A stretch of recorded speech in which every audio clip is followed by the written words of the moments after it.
mo. Sige, pagpantayan mo ulit. Ayan. Yung kabaw. O Diyos Ama at Panginoon sa Kristo, humingi po sa inyo ng paintulot. Tinatawag ko ang namiminsala sa taong ito. Pumasok ka ng buong buo saan ka man naroroon. Sa paintulot ng Panginoon, pasok sa katawan. Sino ka? Anong ginagawa mo sa taon to? Ha? Ha? Anong ginagawa mo sa taon to? Ha? Pwede ka ba makipag-usap sa akin? Ha? Ha? Sino kang diablo ka? Ha? Anong pakay mo? Ha? Anong pakay mo sa kanya? Ha? Ha? Gusto mo makipag-usap sa akin? O Panginoong Jesucristo, sultan niyo po ako ng kalasag ng pananampalataya at tabak ng pumamatay sa mga espiritu. Oh. Sige. Susunog ka. Oh. Ha? Ha? Gusto mo may mag-usap sa akin? Ha?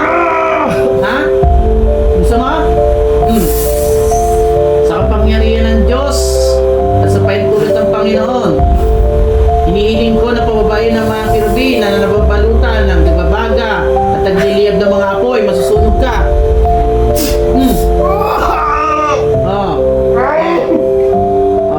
Hindi kita pakakawalan. Sabihin mo sa akin, anong pakay mo sa kanya? Ha? Anong pakay mo sa kanya? Anong pakay mo sa kanya? Ha? Anong pakay mo sa kanya? Ha? Tama ba? Kapayapaan sa ating mga kapatid. Alam niyo ba na itinuturo sa atin ng Biblia na makapangyarihan si Satanas?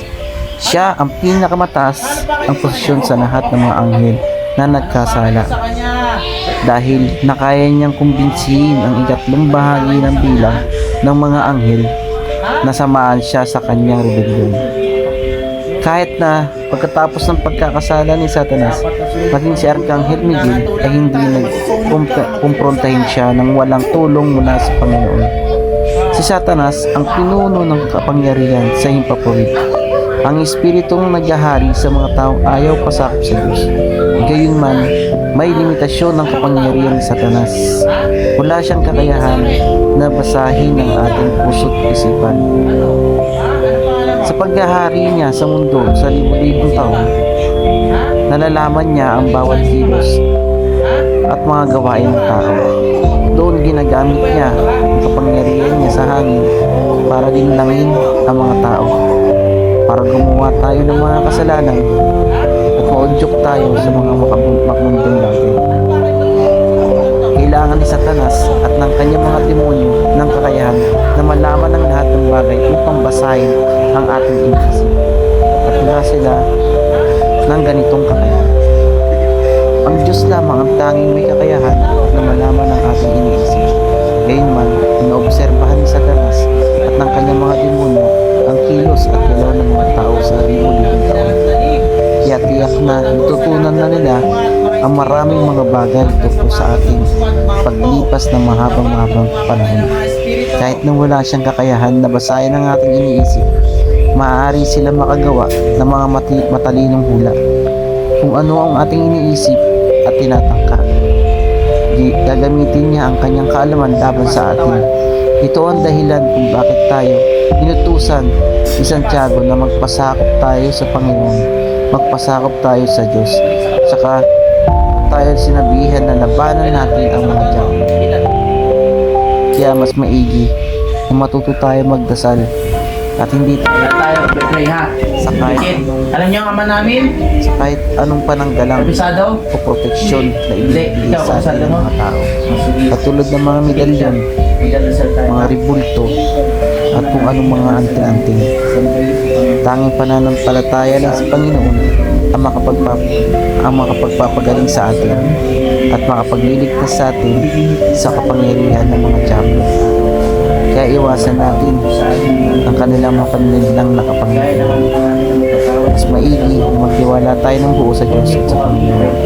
Dahil doon, magagawa natin na labanan ang presensya ng mga kampo ni Satanas. Amen. Kapagin siya, napatawarin sa kanya. Naramdaman ko sa kanya.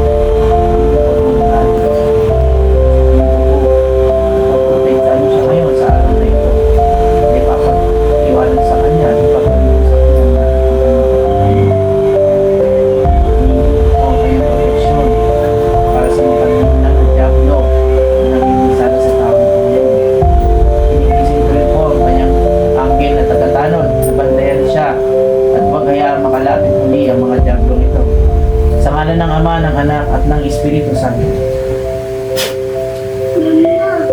Labas na sa katawan. Takwil mo siya. Lagi sabi mo sa isip mo, tinatakwil mo siya.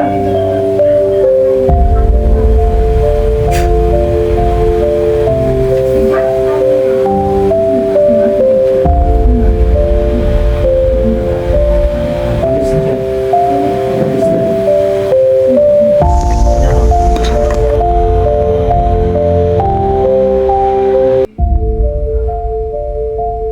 Malaya ka na. Ah. Huwag mo nang hayaan bumalik siya. ah. Tandaan mo,